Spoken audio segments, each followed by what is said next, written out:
que la dernière fois, je vous ai parlé du risque relatif, la prévalence. Et il y a ce cours-là que je vais le faire passer. Vous ne l'avez pas sur le site. Je le mettrai par la suite. Et on va voir uniquement les éléments, comment calculer un risque relatif, comment calculer une prévalence, à travers ces exemples. Donc,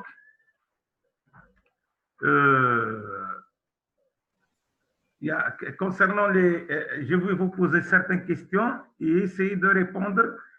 Par exemple, pour calculer le nombre de personnes dans une population, qu'est-ce qu'on fait? C'est quel type d'indicateur? Vous m'entendez? Oui.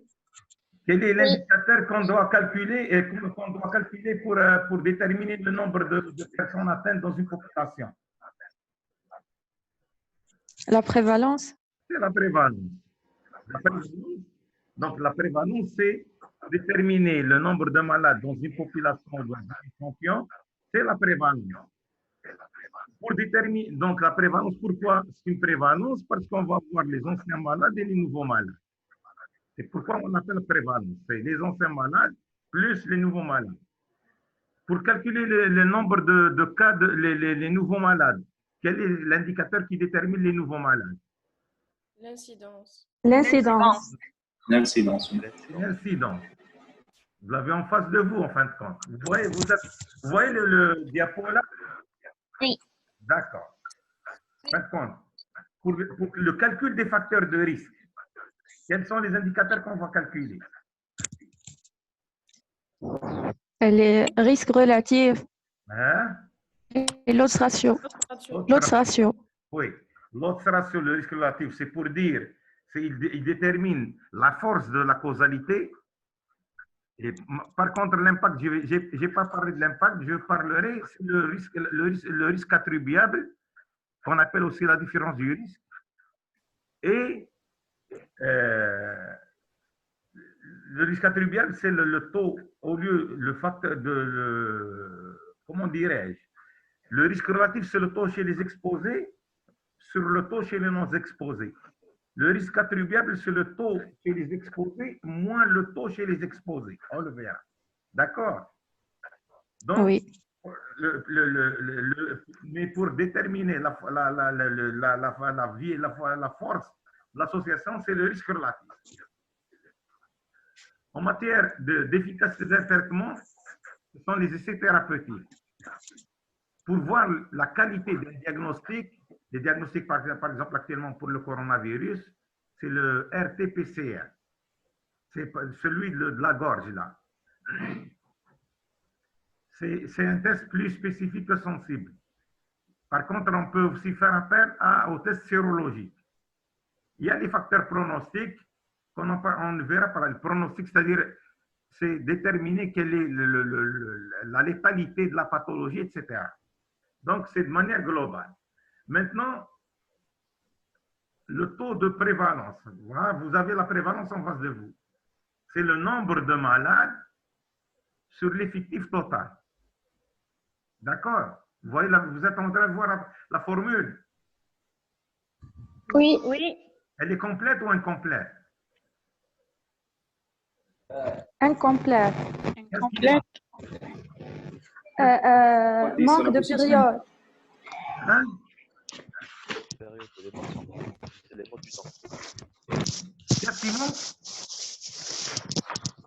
La période. La période, mais beaucoup plus, un élément fondamental. Si vous ne le mettez pas, ça ne devient pas. Facteur de dimension. Hein? Facteur de dimension. Le facteur de dimension, le 10 puissance 1.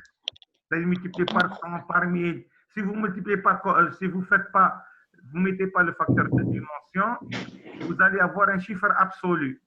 C'est-à-dire, il ne vous permet pas de faire la comparaison entre des populations de tailles différentes. C'est pourquoi on calcule des pourcentages. Ça peut être un pourcentage, je peux multiplier par 100, par 1000, par 10 000, etc.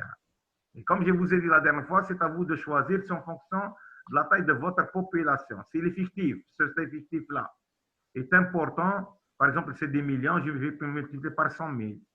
Si, par exemple, ce sont des centaines de personnes, je vais multiplier par 100. Et donc, vous avez la prévalence. Il vous dit un temps fixe. Elle vous donne une photographie de la prévalence.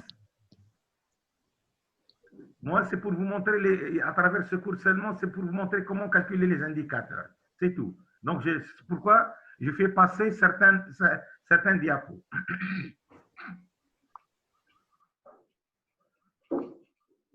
Donc, lorsqu'on parle de critères de jugement, un critère, donc des études dont vous entendez parler, vous allez entendre parler par la suite, les critères de jugement, c'est-à-dire sur quels je suis en train de faire un travail et sur quels critères je juge mon indicateur. Là, c'est le nombre de malades, c'est le critère de jugement. C'est ça les malades. C'est le critère de jugement, présence ou absence de la maladie. C'est ça le critère de jugement. Donc, en haut, il y a les malades. Et en bas, l'effectif, vous avez la population source et vous pouvez avoir l'échantillon. C'est-à-dire, j'ai dit le nombre de malades en haut. En bas, je vais mettre la population concernée par l'étude. Ça peut être la population générale, c'est la population source, la population, par exemple, je veux avoir le nombre de coronavirus dans la commune de Annaba. Donc, en haut, je vais mettre le nombre de coronavirus détectés. Sur l'effectif, c'est la population de la commune de Annaba, multiplié par 10 puissance 1. Et là, j'ai mon prévalence au sein de la commune de Annaba. Mais je peux être limité et faire un échantillon. Donc, au lieu de prendre la population totale, donc je prends un échantillon et j'essaie de voir le nombre de malades parmi cet échantillon, sur le total de l'échantillon, multiplié par 10 puissance 5.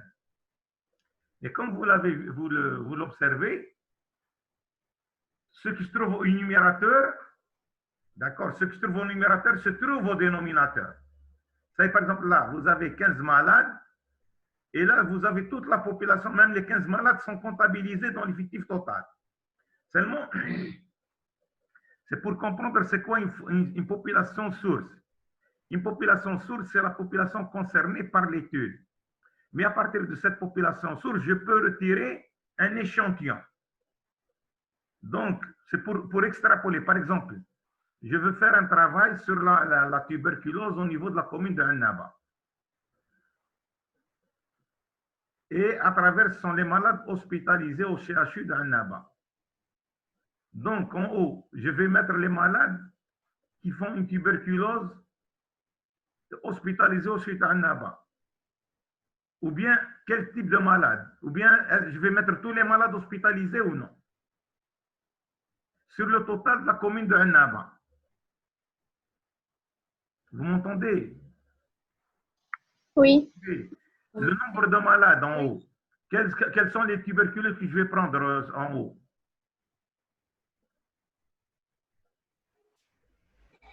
Je vous ai dit, ceux qui se trouvent au numérateur se trouvent au dénominateur. En haut, je vais mettre uniquement les malades qui habitent à Annaba. Parce que vous savez, par exemple, le CHU, on a des gens qui proviennent de Tébessa, de Sougaras, de Guelma, etc.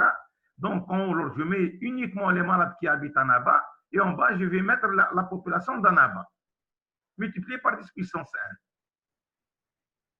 D'accord? Vous avez compris? Oui. Sinon, il sera un indicateur biaisé. Par exemple, en haut, je vais mettre tous les malades de Annaba, Bessa, Sougaras, etc. Et en bas, je vais mettre les malades d'Annaba. C'est faux. Ceux qui se trouvent au numérateur, ils ne se trouvent pas au dénominateur. Parce qu'en haut, c'est des malades qui proviennent de différentes origines. Et en bas, je vais mettre. Donc, ceux qui se trouvent au numérateur, se trouvent au numérateur. Au numérateur, je vais mettre uniquement les malades en habit sur le total de la population en habit, multiplié par 10 puissance 5. Vous avez compris? Vous avez compris ou non? Oui. Oui, docteur. D'accord. Donc je passe la prévalence, vous avez une idée. Donc, vous avez compris. Le mot là, il parle de représentativité, représentative. Ce que je viens de dire. J'ai dit, par exemple, je ne peux pas mettre en haut des malades de différentes wilayas et en bas, je mets uniquement la population. Ce n'est pas représentatif. les malades ne représentent pas la commune d'Annaba. Parce que pourquoi je vous ai dit, c'est des malades qui proviennent d'horizons différentes. Donc, je suis obligé de prendre uniquement les malades qui viennent d'Annaba. Et on va à la population d'Annaba. Maintenant, si je veux faire, je prends tous les malades, par exemple, Skigda, Tbessa, etc.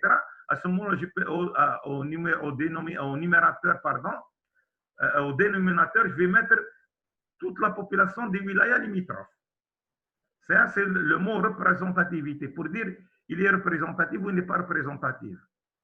Par exemple, je prends par exemple le nombre en matière de prévalence. Vous avez en haut le nombre de malades de tuberculeux hospitalisés au niveau de la pneumologie. Donc, c'est le nombre, vous avez le nombre de malades hospitalisés, de tuberculeux hospitalisés au niveau de service de pneumologie. En bas, quelle est la population que je vais mettre? Essayez de répondre. Les patients hospitalisés en pneumo. Oui. Je vais mettre uniquement les malades hospitalisés, le total des malades hospitalisés en pneumo. Pourquoi? Parce que la tuberculose, j'ai des cas qui sont hospitalisés en médecine interne, des cas qui sont hospitalisés au niveau des maladies infectieuses. Donc, si je prends le service de pneumo, uniquement le service de pneumo. Maintenant, si je prends le CHU, à ce moment-là, je prends les malades tuberculeux qui sont hospitalisés au niveau de la service de médecine interne, de la gastro-entérite, par exemple la tuberculose intestinale, de la pneumophysio, des maladies infectieuses, etc. Et là, je vais prendre le total des populations de ces services-là. C'est comme, par exemple, maintenant je parle de la tuberculose pulmonaire. D'accord? Et en bas, je vais mettre tous les tuberculeux. C'est faux. Parce que moi, je suis en train de parler de la tuberculose pulmonaire. Et en bas, je vais mettre la tuberculose pulmonaire, rénale, digestif, mal de pote. C'est faux. Donc, ce que je trouve au numérateur doit se trouver au dénominateur. Vous avez compris la population source, l'échantillon. Vous avez compris maintenant le mot de représentativité. Il faut, ce que je trouve au numérateur, se trouve au dénominateur, c'est ça la représentativité. Il est représentatif. Je vais vous poser une question. Par exemple, dans une maternité, la représentativité, généralement, on fait un tirage au sort en matière d'échantillon. D'accord? Vous avez compris le tirage au sort ou là? Vous entendez? Vous m'entendez? Oui. Oui.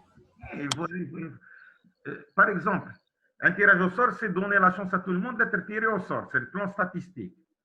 Par exemple, je prends un échantillon au niveau de la maternité et je vais tirer au sort.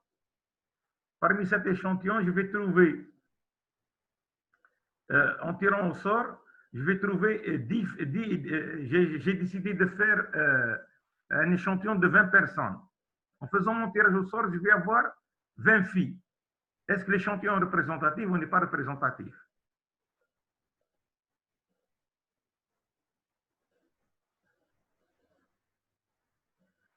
Non.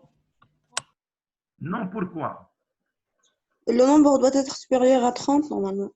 Là. J'ai pris le nombre. J'ai pris le nombre. J'ai pris le nombre. J'ai décidé de prendre 30. Je prends par exemple 30 personnes. Le 30 personnes. Je fais un tirage au sort et je vais trouver les 30 filles. Est-ce que l'échantillon est représentatif? De manière aléatoire, j'ai tiré au sort. L'échantillon est représentatif ou n'est pas représentatif?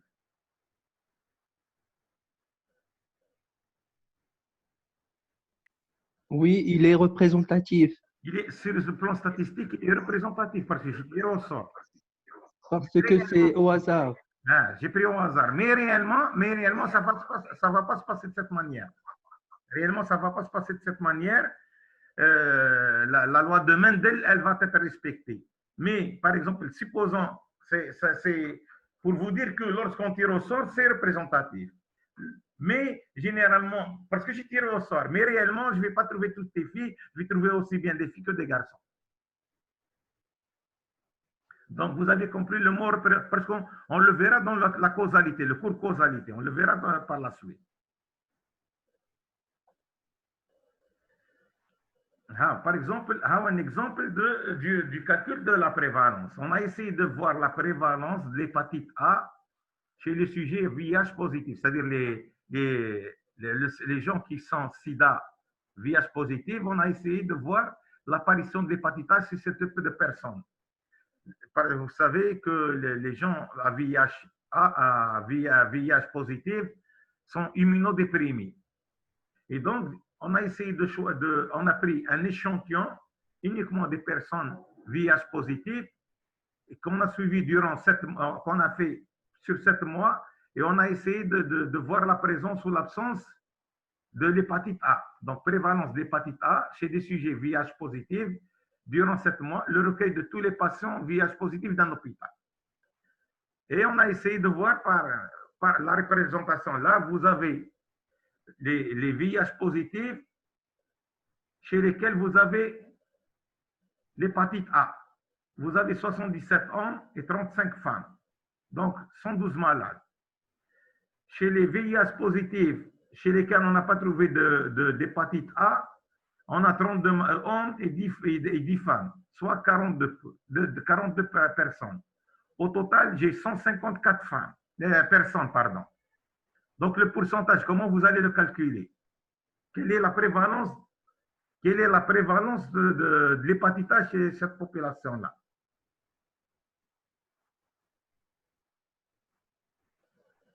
Essayez de répondre.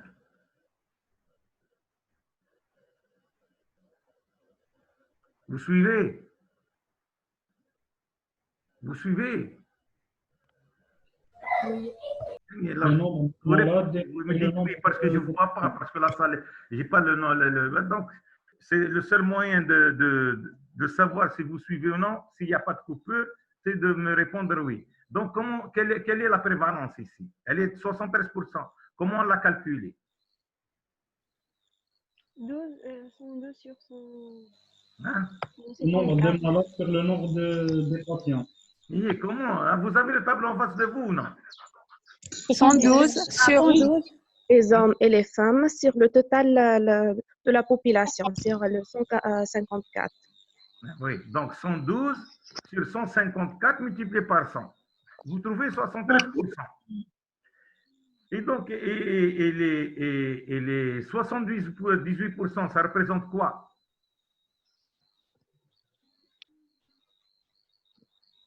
La prévalence des femmes atteintes. Exact. Ça représente la prévalence des femmes. C'est la prévalence par sexe.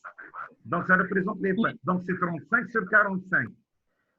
Et concernant les hommes, c'est 77 sur 109. Ça représente la prévalence masculine. Donc, vous voyez, ce qui se trouve au numérateur se trouve au dénominateur. C'est-à-dire, pour les hommes, donc vous avez les hommes en haut, 77 sur 109, c'est-à-dire les malades et les non-malades, égale 71%. Pour les femmes par sexe, c'est la prévalence par sexe. 35 sur 45 multiplié par 100, vous avez 70%. Et 112 sur 154 multiplié par 100 égale 73%. Là, ça veut dire quoi? Ça veut dire que vous avez la prévalence totale, aussi bien pour les femmes que pour les hommes. Les 71%, les 78%, ils représentent une prévalence spécifique par sexe. OK? D'accord. Maintenant, l'incidence. L'incidence, ce sont les nouveaux malades, c'est le nombre de personnes par le temps, c'est normal. Multiplié par 10 puissance 5. Hein? Là, la formule aussi, il y a le 10 puissance 5 qui manque. D'accord? L'auteur a mis per 100 ans. Pourquoi les per 100 ans? Parfois, le taux d'incidence, il a mis les per 100 ans. Parfois, par exemple, je suppose que je vais prendre des malades, les nouveaux malades, ce sont les nouveaux malades. Et les per 100 ans, par exemple, je fais un suivi de l'incidence sur 3 ans, de 1000 personnes. Vous suivez? L'étude, là, l'auteur, il va suivre, il a 1000 personnes sur 3 ans qu'il va suivre et voir le nombre de malades. Sur les 1000 personnes qu'il va suivre, il va trouver, sur 3 ans, il va trouver 15 malades.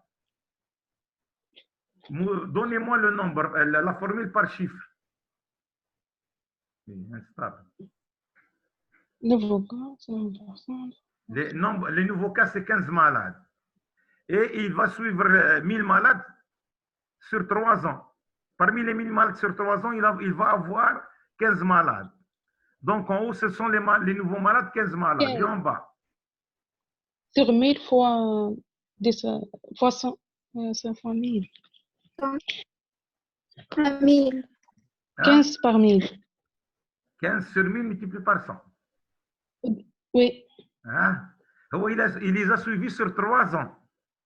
Ça veut dire, comme il a suivi 1000, donc c'est pourquoi on vous dit personne par temps. 3 années, donc c'est 3000, ça devient 3000 au lieu de 1000. D'accord? C'est-à-dire, oui. Les 1000 personnes, je vais les suivre sur 3 ans. Donc, 1000, l'année prochaine, c'est comme s'il y a de nouveaux 1000, et l'année prochaine, 1000. Donc, c'est pourquoi les personnes tombent. Donc, c'est les nouveaux cas sur 1000 multiplié par 3. Parce que le temps est 3 années. Vous avez compris? Oui. Non, Oui. monsieur. Très simple. Vous avez 1000 personnes que vous allez suivre pendant 3 ans. Ça devient en fin de compte 3000 personnes et non pas 1000 personnes. Chaque année, vous avez suivi pour 1000. Et vous avez 3 ans. Donc, chaque année, j'ai 1000 fois 3. Donc, c'est pourquoi on vous met les personnes, temps. Les personnes, 1000 multiplié par le temps, 3 ans. Si c'est 4 ans, 1000 multiplié par 4. 5 ans, 1000 multiplié par 5 ans. D'accord? Oui.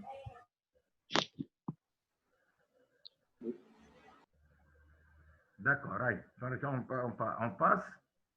La vitesse de production de malades, c'est le nombre de nouveaux cas, donc ça passe. Le taux d'incidence, maintenant vous avez compris. Je suis obligé d'accélérer un peu.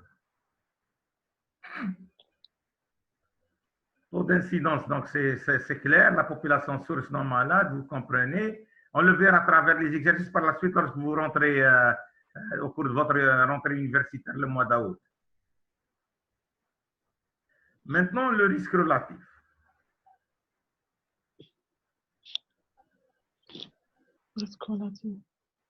Le risque relatif, je vais vous donner un exemple.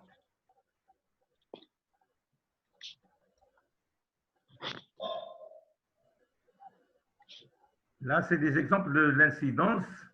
Je suis en train de faire une révision. Je vais le mettre sur le site, ce cours-là. C'est un cours. La causalité. Donc, pour étudier la causalité, on fait appel aux enquêtes étiologiques, c'est-à-dire ou bien les enquêtes cas témoins ou bien les enquêtes de cohorte. Et le risque relatif, on le calcule dans les enquêtes de cohorte. Les enquêtes, l'observation, le calcul dans l'enquête cas témoins. Et donc, on a vu le principe, c'est vous avez les exposés et les non exposés. Et le tableau, c'est donc les exposés, non exposés, on a dit, on les met. Et vous avez les malades et les non malades. Si on vous parle de facteur exposition et vous êtes en train de chercher la maladie, il s'agit d'une cohorte. Si vous avez, on vous parle de la présence de la maladie et on cherche le facteur de risque, on est en train de parler de cas témoins. Le risque relatif, c'est le risque chez les exposés positifs sur le risque chez les non exposés. C'est-à-dire, par exemple, la prévalence chez les exposés sur la prévalence chez les non exposés. En principe, c'est multiplié par 100, par exemple, en haut et en bas. Et lorsque j'élimine le pourcentage, je vais avoir un chiffre absolu. Donc, le risque chez les exposés, vous avez les malades positifs sur l'effectif des exposés. Là, on chiffre.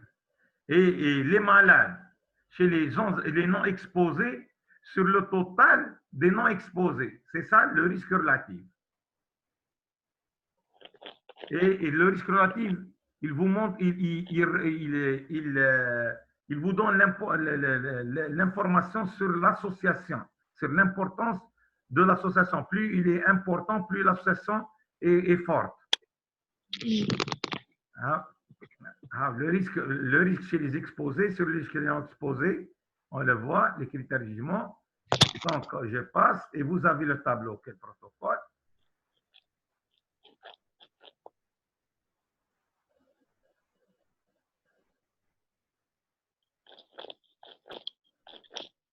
Voici un tableau. Vous avez les exposés, les non exposés, les malades, les non malades. Donc, vous avez 4 malades pour les exposés et un non malade. Pour les non exposés, vous avez 2 malades et 3 non malades. Et donc, exposé, comment on calcule le risque relatif? Vous avez 5, donc l'exposé. Vous avez, chez les exposés, vous avez 4 malades et un non malade, les non exposés. Donc 5, c'est les 10. La 10, c'est le protocole, c'est le nombre de malades qu'on a suivis. C'est pas ça, la formule. Donc, voilà la prévalence. La prévalence, c'est les exposés. Donc, c'est 4 sur 5. 4 sur 5. La prévalence chez les non exposés, c'est combien? 1 sur 5. Là, 2. 2 malades sur 5, le total. 2 sur les malades et les non malades. Là, 4 sur 5. Voilà, 2 sur 5. Donc, la prévalence, le taux chez les exposés, c'est 4 sur 5. Le taux chez les non exposés, c'est 2 sur 5. Et vous avez votre résultat. Donc, 4 sur 5 sur 2 sur 5 est égal à 6 sur 10.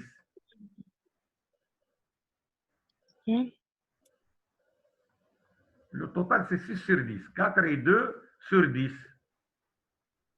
Le risque de 4 sur 5 sur 2 cinquièmes égale à 2. Donc, ça veut dire quoi 2? Ça veut dire quoi 2? Interprétez le 2. Ça veut dire quoi? Risque relatif. Facteur de risque. Le risque relatif. C'est un facteur de risque. Donnez-moi l'interprétation. Causalité. Hein? Les sujets exposés ont 2 fois plus de risques de... Les sujets exposés courent 2 fois le risque que les non exposés. 12. Les sujets exposés courent le risque 12 fois plus de faire la maladie que les non exposés. Puis vous avez dans les enquêtes de cohorte, il y a la différence du risque qu'on appelle le risque attribuable. Comment on calcule le risque attribuable? 4 sur 5 moins 2 sur 5. 4 sur 5 multiplié par moins, c'est un pourcentage, moins 2 sur 5. Et vous allez trouver un pourcentage. Ça veut dire quoi? Ça veut dire quoi la différence du risque? Beaucoup plus qu'on appelle le risque attribuable. Excès de risque de pourcentage de développer la pathologie que personne n'a exposée. D'accord, mais pour la comprendre bien, c'est la part qui revient aux facteurs incriminés et non pas aux autres facteurs. Par exemple, lorsque quelqu'un fait un cancer du poumon, ou il est fumeur, il y a des gens qui en bas. Ils ne sont pas exposés. Et pourtant, ils ont fait la maladie. Donc, ils ont fait la maladie à cause d'autres facteurs. D'accord? Hein?